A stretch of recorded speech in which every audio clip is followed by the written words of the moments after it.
駐在所のカノです。誰かいますよね。開けてください。全部知ってるぞ。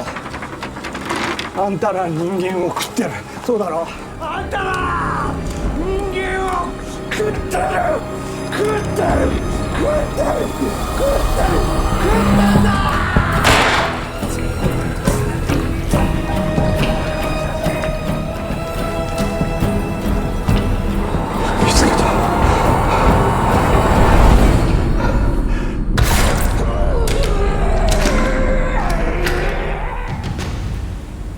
여기 이사를 가고 있는 한 가족이 있습니다. すごい景色だろ。綺麗だね。真っ白。お化け出るんじゃない？ 삼면이 강으로 둘러싸인 아름다운 쿠게 마을. 형사 아가와 다이고는 모종의 사건으로 인해 이곳으로 발령받게 됐죠. あれかな。新しい駐在さんか。はい。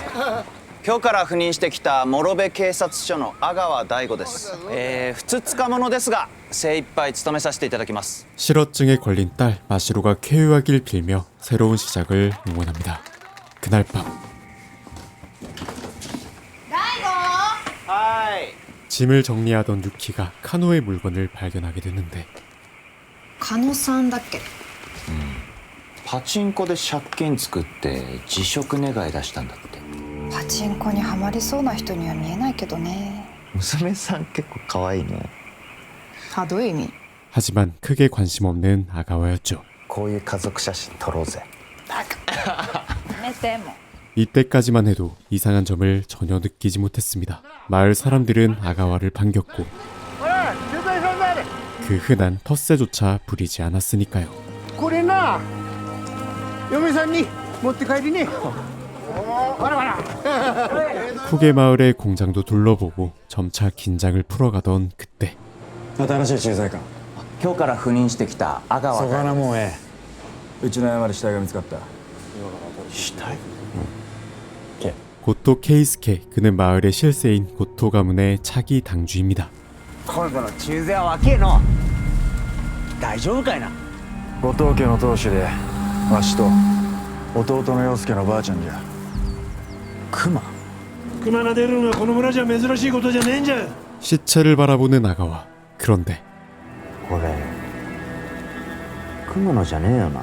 혼자서는 절대 낼 수 없는 곳에 사람의 입자국이 발견되고 これ明らかに誰かが。おい、後藤の人間がそげえなことするわけねえじゃろうが。 격분하며 느닷없이 총을 들이미는 사람들.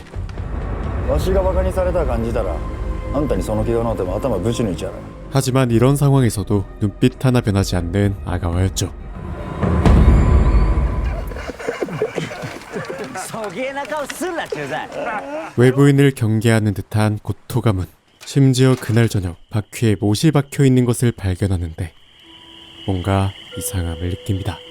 할머니가 돌아가셨는데 지나치게 침착한 모습이라던가 아무렇지 않게 장난을 치는 모습은 상식적이지 않습니다. ああ、羽賀君、初日から大変だったね。死体にあった歯型については鑑識に調べさせるからあんまり深入りしちゃダメだよ。公家村じゃ後藤家は力のある存在だから。何かあったら必ず連絡してくるように。 걱정스러운 마음에 서장이 전화를 하고 고토 가문의 회식 자리에 참석합니다. せえぞ駐在。嫁と娘はどうした。ちょっと用事があって今日来れないんですよ。ちょっと村の外に買い出し行ってて。買い物やこ出てねえじゃろ。公家村の狭さなめんなよ。 무언의 압박을 가하는 케이스케. 이때 아가와는 마을에 적응하기 위해 애쓰는 중이었습니다. 한편 유키는 TV선을 연결하고 있었습니다. 그리고 잠시 휴식을 취하던 중 누군가 새긴 표식을 보게 되고 真白。 이어서 딸이 사라진 것을 알게 되죠.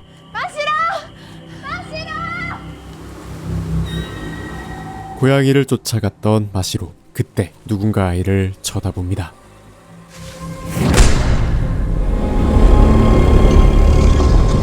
얼핏 봐도 2m는 넘어 보이는 백발의 노인.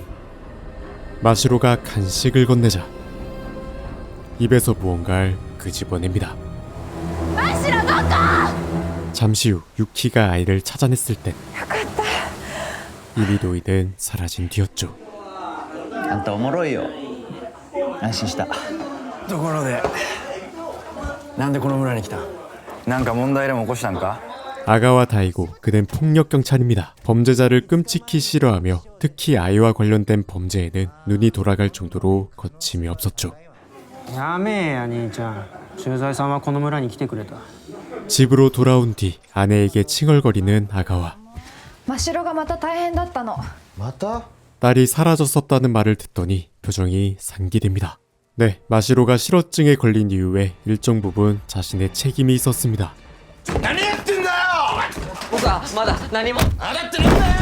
딸과 친구가 되었던 남성. 하지만 아가와는 폭력을 저질렀습니다.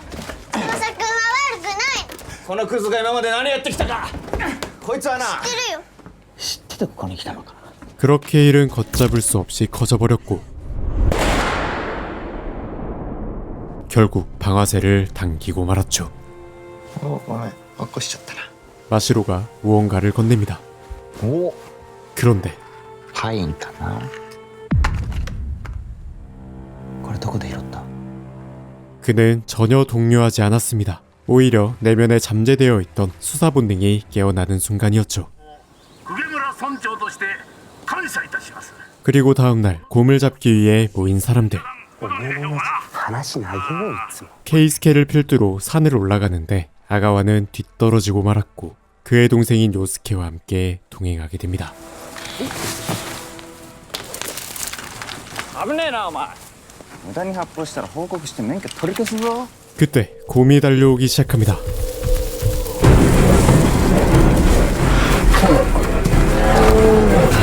일촉즉발의 순간 요스케 덕분에 목숨을 건집니다.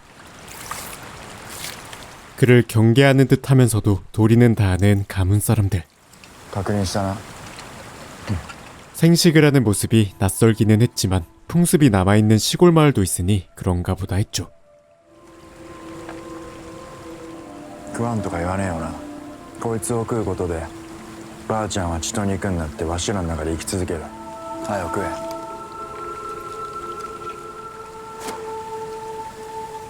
하지만 그날 밤 검시관 나카무라에게서 전화가 걸려옵니다.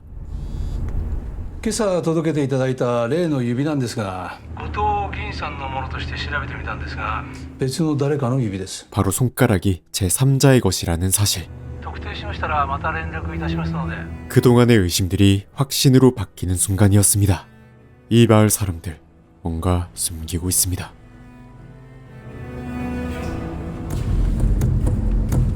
정찰을 시작합니다. 그리고 얼마나 지났을까 그가 도착한 곳은 가문 소유의 대지였죠. 차가 진입하는 시점에 맞춰 쓰러지는 나무. 危ねえだろなんならここは後藤の土地じゃ狩野さんのこと詳しく調べるために後藤家行くんだよそこで狩野さんに何かあったんじゃねえのかええ加減にせえ 카노가 미쳤었다는 증거를 들이밀지만 これがまともな人間に見えるか 아가와는 속지 않았고 生きてんなら勝手に行け 곧바로 본가로 향했습니다. あとはあの人が決めることじゃろう 한편 케이스케는 고토긴의 장례를 치르는 중이었습니다. 分かったか。駐在が本家に向こうだ。 이 말에 무츠오가 감정적으로 반응하자 ちーと冷静に考えてから動くべきじゃ。 그는 최대한 이성적인 모습을 보여줍니다. 後継を追っても後藤は守れん相手は警官じゃ。他にやり方があるい話だろうが。 고토가에 도착한 아가와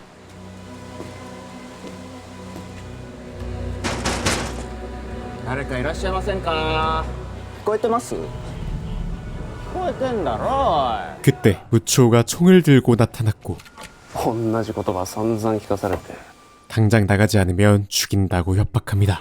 悪いがそれができない警察として徹底的に調べる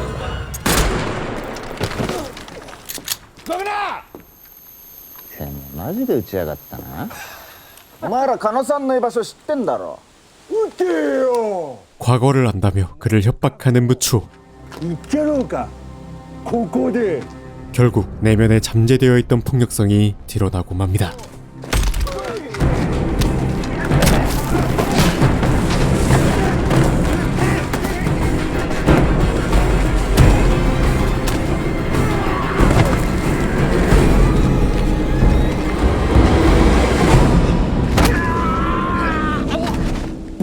がお前ら全署まで来てもらうぞ。おめえはとうとうやってしもうた。あの人が黙ってるはずがねえ。あの人何言ってんだよ。全員逮捕だよ。公家村の後藤家には関わるないうルールを破った。うるせえんだよ。 경찰서를 점령하고 있는 케이스케. 무추오와는 다르게 가족들을 협박하는 듯 보입니다. あんたはいつもサンダルなんかせめてもっと速う走れる靴ならよかったのによ。 사람들을 연행해가는 아가와. 이때 노인들은 그 사람이 일을 처리해야 한다며 알 수 없는 말들을 합니다. 誰なんだよあの人って。 그 순간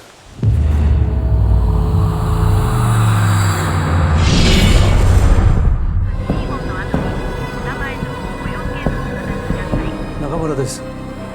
阿川さん、例の指なんですが、誰のものか分かりましたよ。あの指は失踪した前任の駐在加納治さんのもので間違いありません。 다이고가 눈을 뜹니다. 大悟よかった。 하지만 아내를 포함한 사람들은 무슨 일이 일어났는지 전혀 모르고 있었고 えらい混乱しとるの。 이어서 등장한 케이스케는 俺お前たちに殺されそうになったんだ。すまん。今回の件は全部わしらのせいじゃ。 오히려 사과를 합니다. 後藤さんたちは駐在所に来て私と真城のそばにいてくれたの。後藤家の中でも乱暴な人たちが襲ってきた時のために。 심지어 그가 자신을 지켜주었다는 유키. あなたの頭を切りつけたのは僕の双子の兄なんです。そのようです。すでに自首して今本署で取り調べを受けています。違うぞ。もっとありえねえぐらいの大男で長髪のじじいだった。そげなやつは後藤にいねえよ。バカにしてんのか。獣みてえなくっせえ男で。 넘어가지 않는 아가와 그리고 뭔가를 알려주는 듯한 케이스케였죠. まだ自首してねえやつらがおるんじゃ。気ぃつけてくれ。あいつら何しでかすかわからんけえの。 네, 이쯤 되면 눈치채셨겠지만 그는 가문의 다른 사람들과는 결이 조금 달라 보입니다. 아마도 그에게는 고토가의 비밀을 숨겨야만 하는 다른 이유가 있는 것으로 보입니다. 中村です。あの指から人間のものと思われる唾液が検出されました。 한편 다이고가 흘린 휴대폰을 입수한 무추. 그는 검시관 나카무라에게 문자를 보냈고 保護された時にはすでに持ってなかったみたいですけど。二人は警察署で保護してくれるだろう。 아가와는 그만둘 생각이 없어 보입니다. あれ誰かいますね。 카노의 딸 스미레입니다. 며칠 전 마을을 떠돌아다니는 한 여자를 발견했던 아가와. 그때 스미레는 パチンコなんて一回もやったことない。 아빠는 절대 미치지 않았으며 실종 당일 누군가와 급하게 통화를 했다고 했죠. あんなお父さん初めて見た。 심지어 그녀는 정신 이상자로 몰리고 있다 했습니다. きっかけはいつも後藤家だった。あの家には絶対なんかある。後藤家に少し探り入れただけでこうなった。おかげで分かってきたよ。後藤家は絶対に何か隠してる。 카노의 통화 기록을 건네는 스미레. 한 가지 특이한 점은 그가 위성 전화를 사용했다는 것. 衛星電話らしい。私もかけたけど誰も出なかった。 의문이 생깁니다. 고토가 사람들은 비밀이 밝혀지는 것을 극도로 경계하고 있었죠. 그렇다면 스미레는 어떻게 살아있는 것일까요? 後藤家のやつら全員狂ってるけど圭介だけは別だから。 단서를 얻어낸 아가와. 그러나 사건에 대한 집착은 심해져만 가는데 みんな君を見たかったんだろうね。とても優秀な刑事だって。前任の加納さんの件ですが、行方が分からなくなってるのご存知ですか。証拠はあるの？ 사건을 보고합니다. 하지만 서장은 가문을 건드리지 말 것을 재차 강조했고 僕も公家村の出身でね。だから後藤家がどんな一族かは知ってるつもり。 자신이 쿠게 마을 출신임을 밝혔습니다. 알고 보니 서장도 한피였다는 뻔한 클리셰는 아니겠지만 그는 이미 식인 풍습에 대한 비밀을 알고 있는 듯 보였죠. 刑事課長を呼んできて加納さんの件調べ直してみよう。社長、ありがとうございます。君が関わるのはここまで。今回君は被害者なんだ。ご家族が心配してるでしょう。 같은 시각 무츠오가 검시관을 납치했습니다. 例の指のことなんですけど。病院の方に来ることは可能ですか？すぐに向かいます。 그리고 결국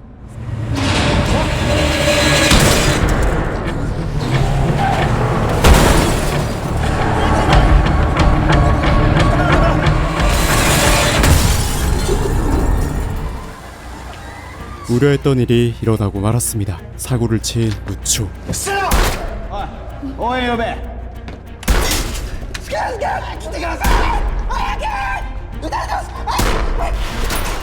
그럼에도 침착하게 되어가는 아가와.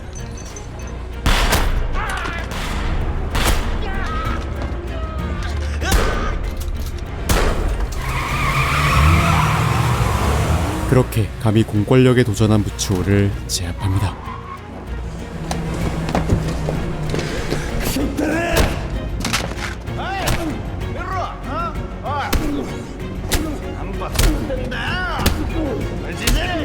그런데 무추오의 입에서 이상한 말이 튀어나옵니다. わし殺したらカノの居場所がわからんなんだよ。どういうことだよ。わしが一人でカノを殺したんじゃ。ことを守るためじゃったよ。わしは何だってする。お前も似たようなもんじゃろ。 너와 나는 다르지 않다는 무추오의 말. 도대체 고토가는 무엇으로부터 무엇을 위해 이렇게까지 해야만 하는 걸까요? 자, 이제 가문의 뿌리 깊이 잠식된 문제와 고통들이 드러나려 합니다. ムツオは俺を殺すことに失敗したから自白したんです。後藤家全体への疑いを晴らすために。 카노의 유골이 발견됩니다. 이로써 무추오의 진술에 신빙성이 더해졌지만 분명 카노는 그 사람에게 살해됐었죠. 君が言ってることを誰か証明できるの？君の勘違いなんじゃないのかな。 또한 아가와는 노인에 대한 얘기를 꺼냈습니다. 하지만 서장은 後藤家と関わっちゃダメなんだよ。 접근하지 말라는 말만 반복할 뿐입니다. 彼らの結束力は異常なんだよ。 그때 모습을 드러낸 케이스케. 도대체 이해할 수 없는 행동을 하는 그들. 何なんだよ。俺にはお前らが分かんねえよ。みんながみんなムツオと同じ考えじゃねえ。 의미심장한 말을 뱉고 자리를 뜹니다. 어찌됐건 사건은 무추오의 단독 소행으로 마무리되었습니다. 아가와는 스미레에게 이 사실을 알렸고 서장은 다른 마을로의 정근을 제안했죠. 別の場所でやり直せばいいじゃない。 그러나 쉽게 결정하지 못했습니다. 이미 마시로는 마을의 적응을 끝낸 상태였기에 少し考えさせてください。 또 다른 환경의 변화는 상당히 부담스러운 상황이었죠. 真城、公家村に帰りたい？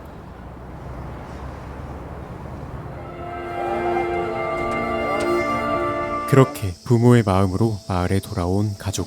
トキさん、終わりましたよ。 아가와는 더 이상 문제를 일으키지 않았습니다. 今度うちの鍵の付け替え手合してちょうで。また困ったことあったらいつでも呼んでください。ありがとな。 오히려 마을 사람들과의 유대를 쌓아갔고 가문 사람들조차 이들을 건드리지 않았죠. 무엇보다도 마시로가 웃음을 되찾은 것이 이들의 가장 큰 행복이었습니다. 本当よく笑うようになったよね、真城。 그렇게 마을 사람들과 가까워지자 아가와는 조심스럽게 입을 열었습니다. でも後藤家って若い連中多いですよね。駐在、お前その名前出すなよ。酒の場で。 그러자 사부라는 남성이 가문과 마을 간의 관계에 대해 실토하기 시작했죠. 皆さんは加野さんと後藤家が揉めていたことご存知でしたか。影村で生きるためには後藤家の土地の木材が必要でな。雇い主である後藤家とわしらにはできんかった。見てみゆ不良。責めるなりなんなりしてくれ。 눈물을 보이는 남성 그리고 안심하는 듯한 아가와. 결국 마을의 일원으로서 인정받게 됐지만 사건은 새로운 전환점을 맞이하게 됩니다. ありがとなユキ。一人じゃ耐えられなかった。生きていくしかないんだよ。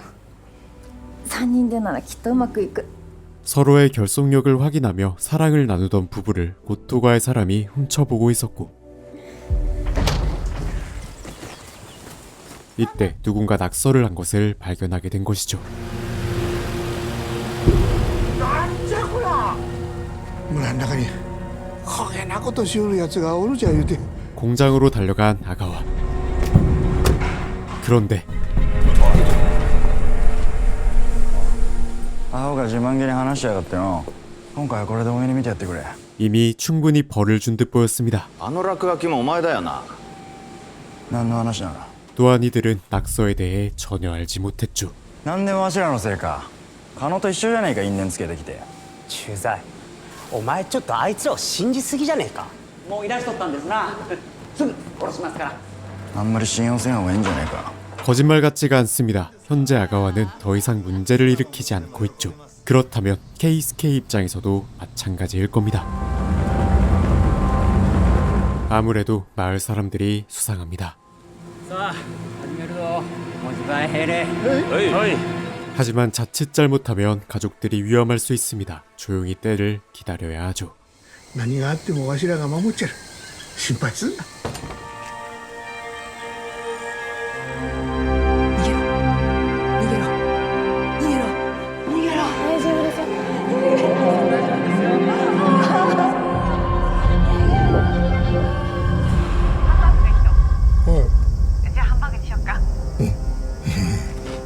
결국 그는 또다시 사건에 손을 댑니다.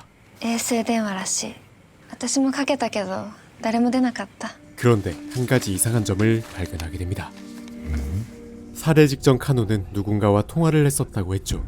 그렇지만 기록에 있는 번호는 같지 않았습니다. 모두 다른 전화번호였죠. 다시 말해 카노와 연락을 했던 사람이 한 명이 아니라는 것. 그때 한 번호에서 수신음이 흘러갑니다. 아가와는 이 번호의 주인들을 찾아내야만 합니다. 그리고 다음날 한 가지 실험을 진행합니다. なんかできとんな。 예상대로 눈앞에 나타난 남성. フェンスやこう立てたら角が立つじゃろ。 조언이랍시고 쓸데없는 충고를 하기 시작하는데 なんちゅうた？ 아가와의 말에 곧바로 자리를 뜹니다. サブさんってさ、私たちがなんかしてると毎回来るよね。 확실해질 때까지는 이빨을 감춰야 합니다.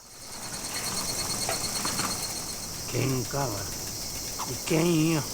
그러나 효과는 굉장했습니다. 마을 사람들의 태도가 확연히 변해버린 것이었죠.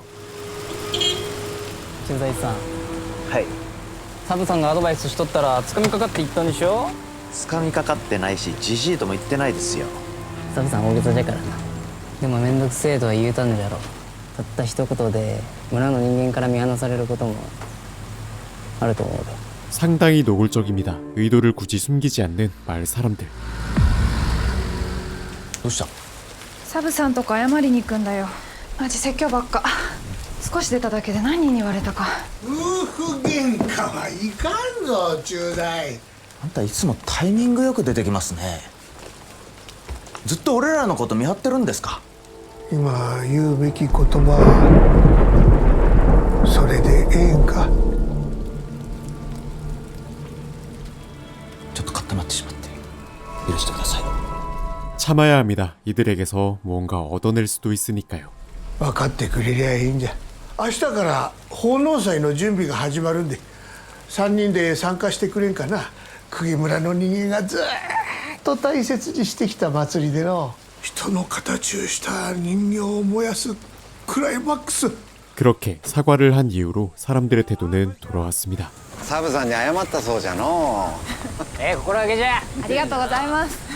그리고 얼마 지나지 않아 협력자들의 존재가 드러나기 시작했죠. はい。この番号どこで知ったんですか？公家駐在所の阿川です。狩野さんと衛星電話でやり取りしてたのは。周りに人はいませんか？ちょっと待ってください。菅さんへ衛星電話をお貸ししてやり取りしました。直接お話しします。必ず一人で来てください。狩野さんは衛星電話にかけた後、後藤家に向かって殺されたんですよ。そうやすやすと会えないでしょう。最後の通話は僕ではありません。すいません、もう切ります。そ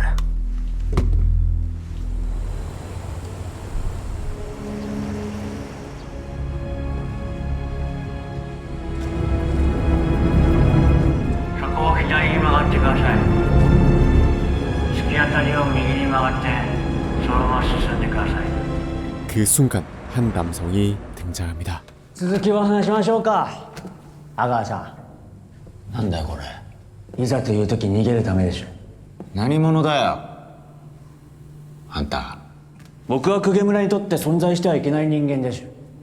同時に僕自身が彼らの隠している秘密。 곧이어 가면을 벗기 시작하는데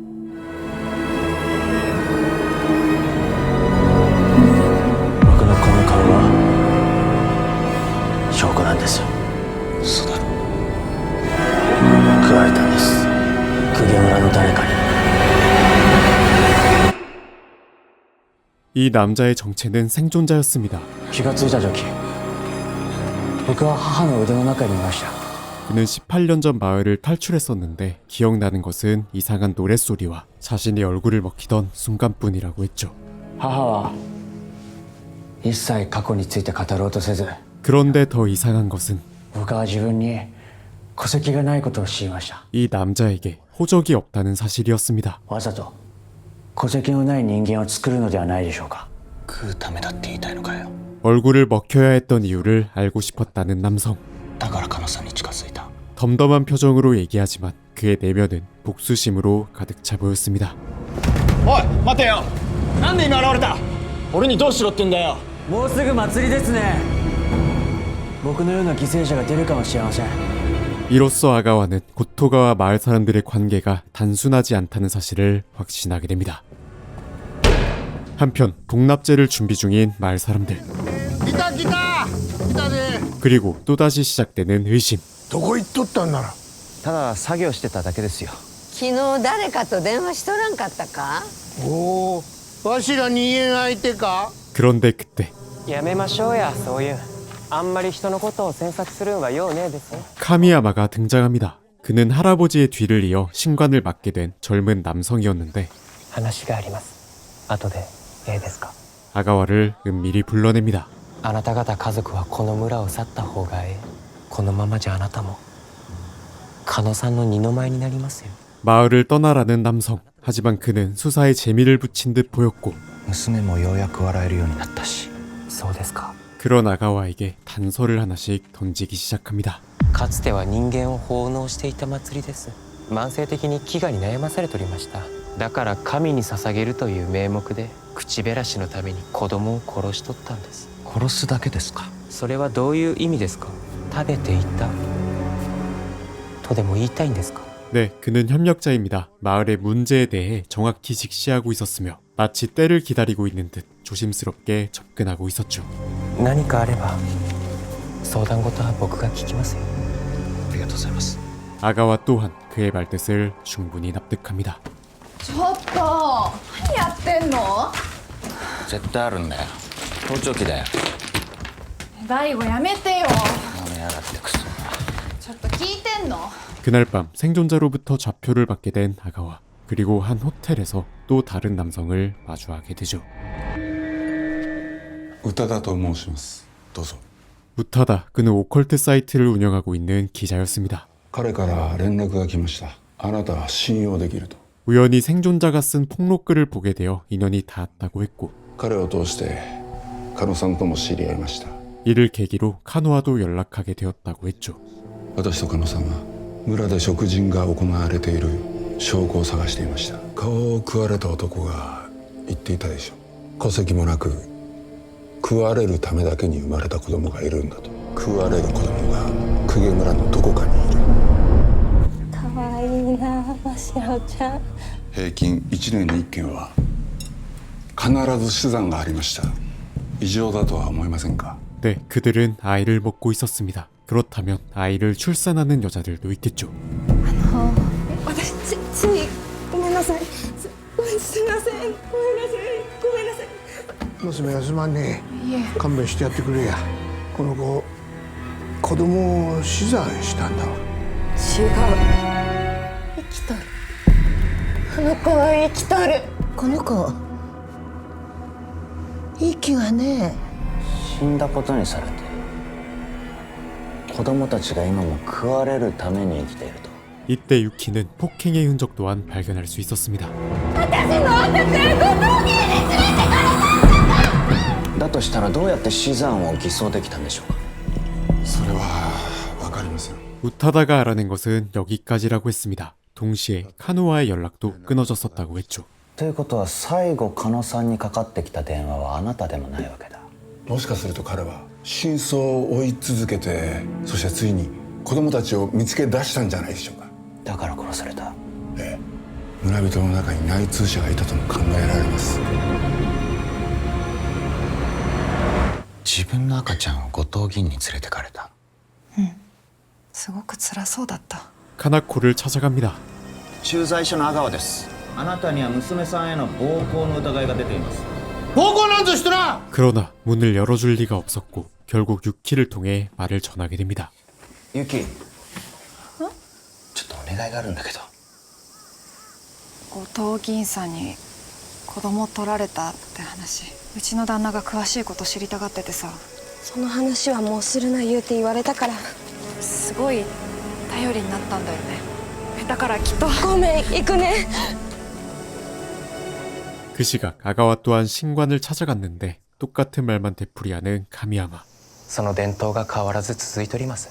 그런데 최근 고토긴과 여자들 간에 갈등이 있었다고 합니다. 何があったんですか？彼女に子供を取られた、殺された言うとった女性が何人かおりました。どうして後藤銀にそんなことができたんでしょうか。助産師だったんですよ。この村でただ一人の。この村で子供が生まれた時、取り上げるんは必ず彼女でした。もちろん彼女たちの言うようなことはなかったと私は信じておりますけどね。俺もそんな恐ろしいことするわけないって思いますよ。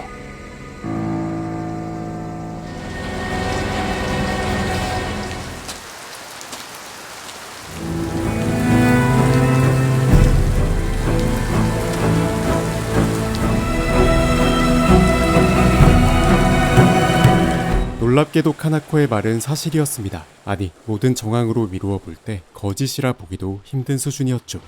あいつに子供を取られました。アキがね。 그녀는 아기가 살아있음을 확신하고 있었고 忘れよう思ったけど 3년 동안 잊은 적이 없다고 했습니다. やっぱり無理です。 그런데 그때 もしもし。サブさんたちが来てる。うちの娘どこやったって。どうする？ 사부가 눈치를 채고 말았습니다.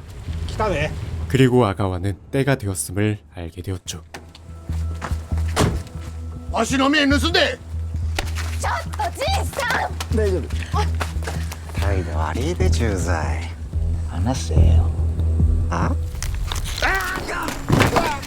俺は後藤家について調べてた。後藤家に何そんなビビってんだよ。仕事だけじゃねえだろんとよ。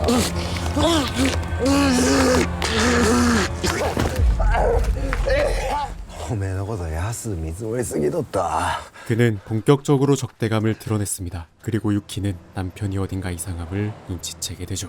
あんたさ、なんか楽しそうじゃない？この村で生きていくには必要だと思ってな。あいつは危険ですよ。殺したら土下です。どうかする圭介。 단서들이 드러나고 있습니다. 하지만 오히려 진실로부터 멀어지고 있다는 생각이 드는 건 착각일까요? どうした？チート帰りでもどうじゃ。付き合うてくれ。警戒すんなよ。暇じゃったら思っただけじゃ。支度するからちょっと待っててくれ。 케이스케와 함께 사냥을 나갑니다. お前わしらんこと嗅ぎ回っとんか。今日は俺を脅すつもりだったのか。それともなんか探られちゃまずいことでもあんのか。 아마도 처음에는 불순한 의도가 있었던 것 같은데 やるなら来いよ。相手になるぞ。大したやつじゃのう。お前娘のために人を殺したんじゃってな。わしも後藤のためならやれるで。誰かのために手を押せんようなやつはゴミじゃ。外したか。 그는 정말로 사냥을 하러 온 것이었습니다. 아군은 아니지만 결이 맞아 보이는 두 사람이었죠. 圭介やらんかったで。せいであいつは次期当主じゃけえな。汚れ役はわしらじゃ。 그날 밤 남편에게 호소하는 유키. 私たちもさ、心配しすぎかもね。この村の人間は人を食ってる。間違いねえよ。あんた何言ってんの？俺はこの村で生きていくためにいろいろ調べてんだよ。 私たちのこと思ってんならさ、3人で村から出ようって言えばいいじゃん。わしらのために。違うだろ。あんたは捜査が楽しいからこの村にいたいんでしょ。全部自分のためにやってんだよ、あんたは。 그는 딱히 부정하지 못했습니다. 그리고 다음 날 검시관을 찾아가게 되는데 狩野さんの依頼で一時期ある病気を調べていました。 조금 생소한 이야기를 듣게 됩니다. 狩野さんが後藤銀さんを連れて私の病院へ来たことです。 바로 카누가 고토긴을 데리고 병원에 온 적이 있었다는 것. 病状は思わしくありませんでした。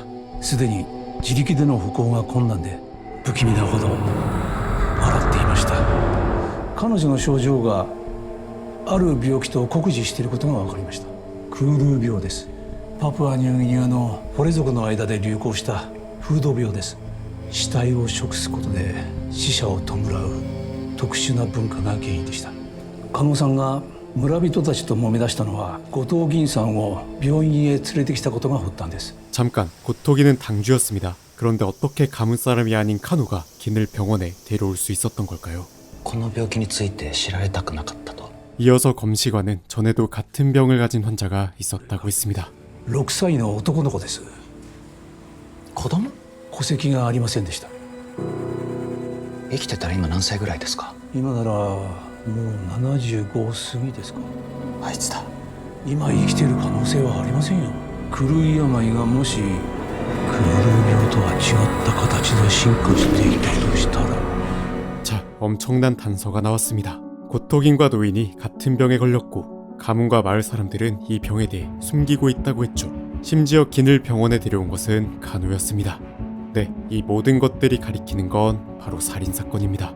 이유는 알 수 없지만 긴은 아마도 살해됐을 가능성이 높아 보입니다.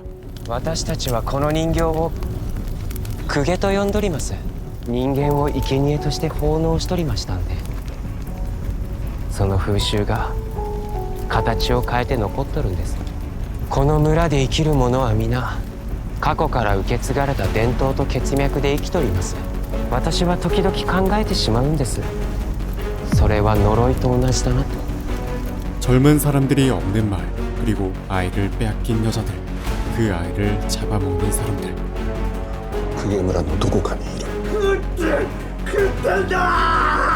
그동안 드러났던 단서를 통해 진실로 다가서지 못했던 이유는 이 모든 사건의 시작점이 바로 과거에 있었기 때문입니다. 도대체 무슨 일들이 일어났던 걸까요? 같은 시각 동생을 데리고 어딘가로 향하고 있는 케이스케. この場所は後藤家の一部の人間しか知らん。絶対誰にも知らせるな。かぶれ。 두건까지 쓰고 들어간 곳에는 아이들이 갇혀 있었습니다. それは2年後。これは来年。こいつが今年や。法務祭まであと3日間。お前がこいつの面倒見ろ。あの人に捧げるための準備じゃ。 말을 잊지 못하는 요스케. お前にはこれが人間に見えるか。 그리고 아가와는 진실로 한 발짝 더 들어서려고 합니다. 3人でこの村から出よう。本気で言ってんの？ 이어서 GPS를 발견했고 GPS だ。 곧바로 마을을 떠났죠. ねえ、さっきから同じとこぐるぐる回ってない？ずっと1台ついてきてるからな。 예상대로 한 차량이 쫓아옵니다.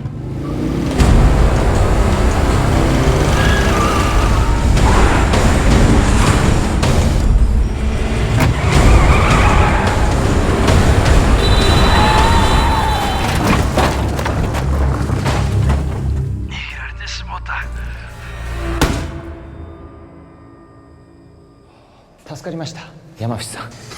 ご無沙汰してます。すいません、主人が無理言っちゃって。いいよ全然。2人のことをお願いします。あんたどこ行くの？俺は村に戻る。今回の事件で悲しい思いをしてる被害者がいるとしたら、俺はそいつに普通に母親に甘えさせてやりたい。 남편을 믿어주는 유키 그리고 이와오는 내통자에 대해 각별히 경계하고 있었죠. 家畜相手じゃとしても感情移入する奴はおる。陽介はあの狩野とも仲が良かったそうじゃねえか。お前何が言いてん。もう二度と裏切り者を出すわけにはいかん。全ては後藤のためじゃ。 다음날 취임식을 준비하던 그에게 전화 한 통이 걸려옵니다. なんじゃ。赤ちゃんできた。圭介との。就任式の時間じゃ。行けるか。ああ。 영원할 것만 같던 쿠게 마을에도 변화의 바람이 불어오고 있습니다. 다른 말로는 세대 교체라고도 하죠. わしは陽介言うんじゃ。わしはお前が人間にしか見えぬのじゃ。あーちゃん、今日からわしが当主じゃ。 순경이 사라진 걸 알게 됐지만 취임식은 예정대로 진행됩니다. 이때 케이스케는 할머니의 말을 떠올렸죠. 人間じゃいて動く肉眼に過ぎじゃが主らは違う。わしにとっての人間は目の前にいるお主らだけじゃ。16年前祭りの夜、強盗の中に異を唱える者がいた。子は家族を危険にさらす。捨てられん時は死を選べ。 왠지 모르게 그의 표정에서 분노와 슬픔이 느껴집니다. 그리고 몇 시간 뒤 아가와는 본가에 잠입했습니다. 그런데 그때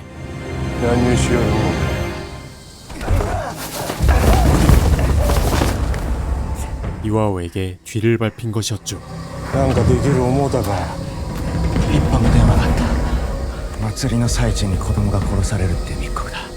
誰がそげなこと言うた。裏切り者がいいんじゃねえのか、お前らの中に。 저항하는 아가와. 하지만 상대도 되지 못했습니다. 왜냐하면 그는 오로지 가문을 지키기 위해 태어난 고토가의 방패였기 때문이죠.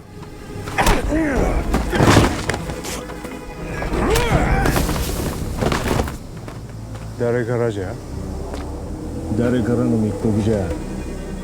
お前の近くにいるやつだ。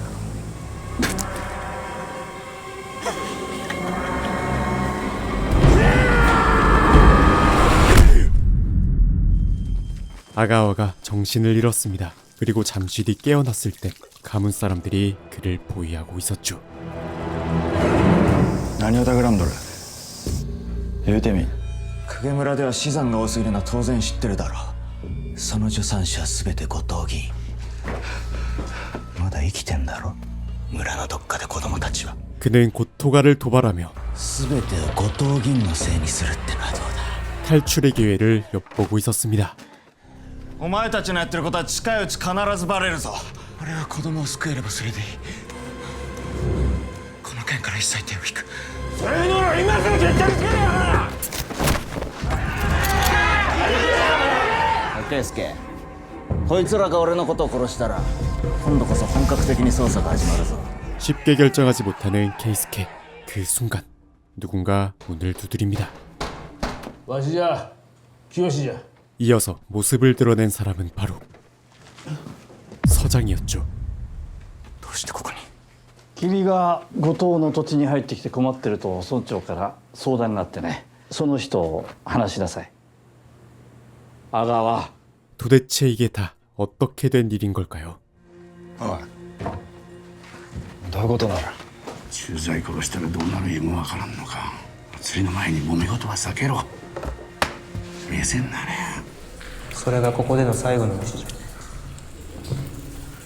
それ食うたら逃げるで。 의도치 않은 서장의 등장으로 그는 큰 배신감을 느꼈습니다. 君が知ってることをこれから向かう先で改めて聞かせてほしい。 하지만 서장이 데려간 어떤 장소에서 모든 의문을 해소할 수가 있었죠. ここの5人は全員県警本部と刑事だよ。君と同じように後藤家を探ってる。 네, 서장은 협력자였습니다. 카노의 죽음을 통해 고토가의 비밀을 알게 된 그는 외지인으로 구성된 팀을 꾸려 이들을 조사하고 있었죠. だから加野さんの妄想だと一度は片付けてしまった。彼の死は僕にも責任がある。これは前代未聞の大事件ですわ。 팀은 카노의 시신에서 이 자국을 발견했다고 했습니다. 心当たりがあります。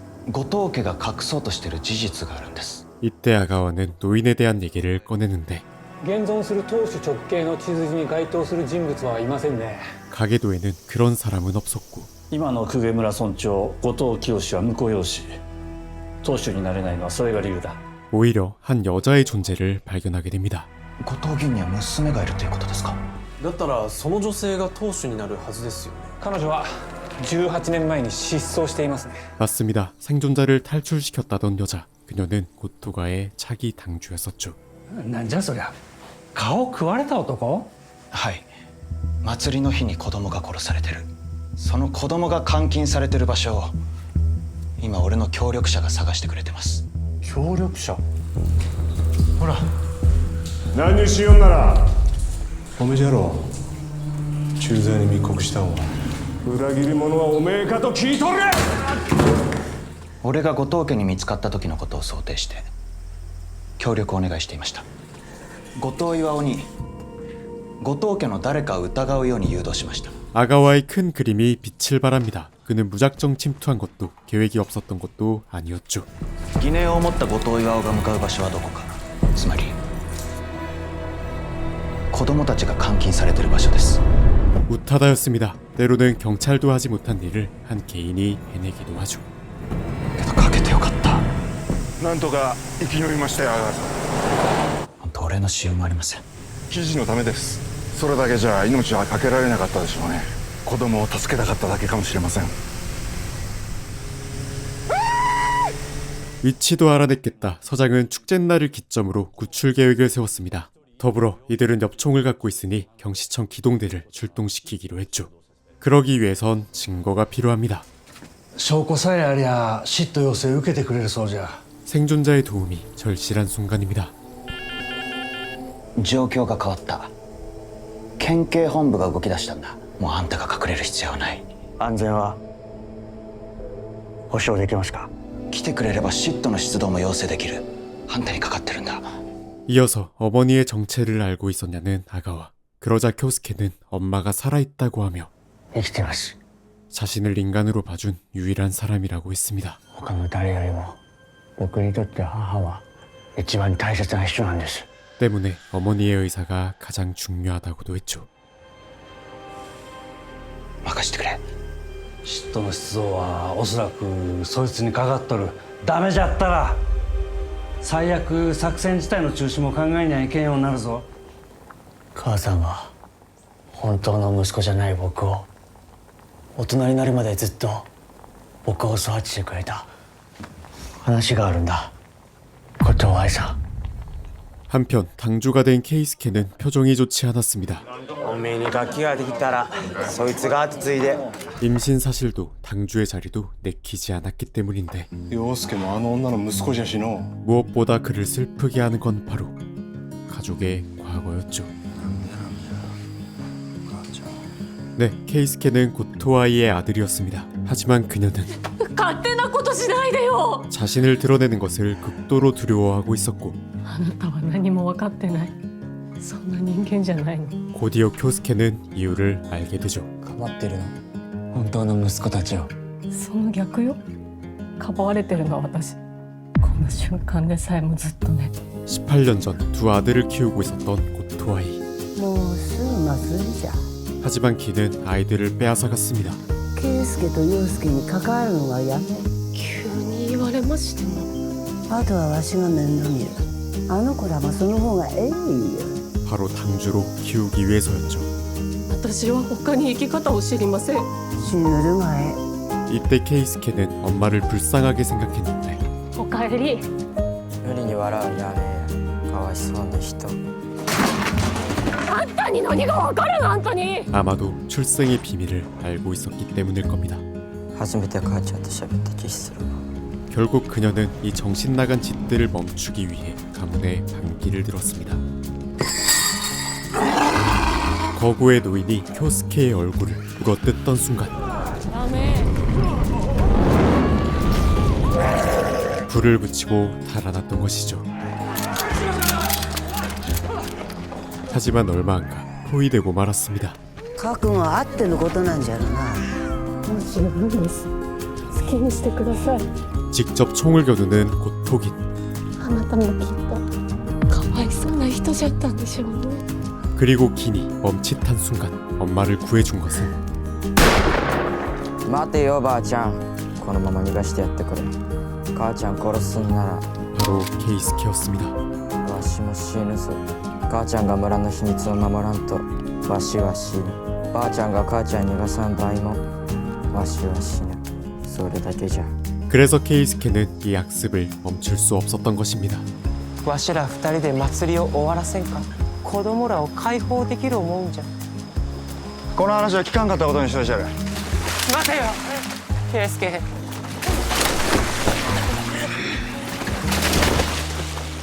なんでなんじゃ圭介。伝統か家か地か。そりゃ呪いだぞ。それでもわしはやらにゃいけんのじゃ。 자신의 출생에 얽힌 엄마의 슬픈 과거를 누구보다 잘 알고 있었기에 모든 위험으로부터 지켜내고 싶었던 것이죠. 大丈夫じゃばあちゃん。大丈夫だから。わしは母ちゃんを信じとる。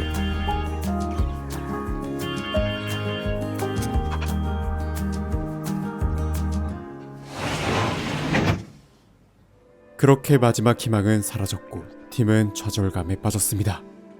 그런데 한 남성이 그를 자극하기 시작합니다. 子供たちは見殺しにするしかねえのかな。 네, 이제 방법은 하나뿐입니다. 그 장소로 침투해 증거를 가져오는 것. 그리고 이것을 해낼 수 있는 사람은 아가와 뿐이죠. あ、金村さん、阿川君知りませんか？出て行きました。え？すみません、止められませんでした。阿川に任せるってどうですかね。いや、しかしそりゃそれでどうにかなりますでしょいや、万が一殺されてしもたらいよいよ警察も踏み込まざるを得んでしょうしな。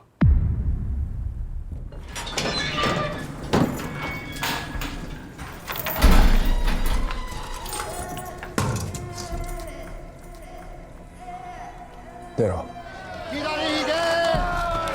자, 이제 축제가 시작되려 합니다. 동시에 아가와도 그 장소에 도착했죠. 누군가로부터 시작된 저주를 간직한 마을. 그리고 이를 둘러싼 수많은 피해자들. はい。お二人を保護します。伺ってます。仙道さんと山下さんですね。いえ、違います。自分山下じゃありません。後藤です。 과연 혈통에 엮인 비밀은 무엇이며 거구의 노인은 어떻게 태어나게 된 걸까요? 멀지 않은 과거에 진실이 있습니다. 이제 그 추악하고 더러운 사실들이 드러나려 합니다.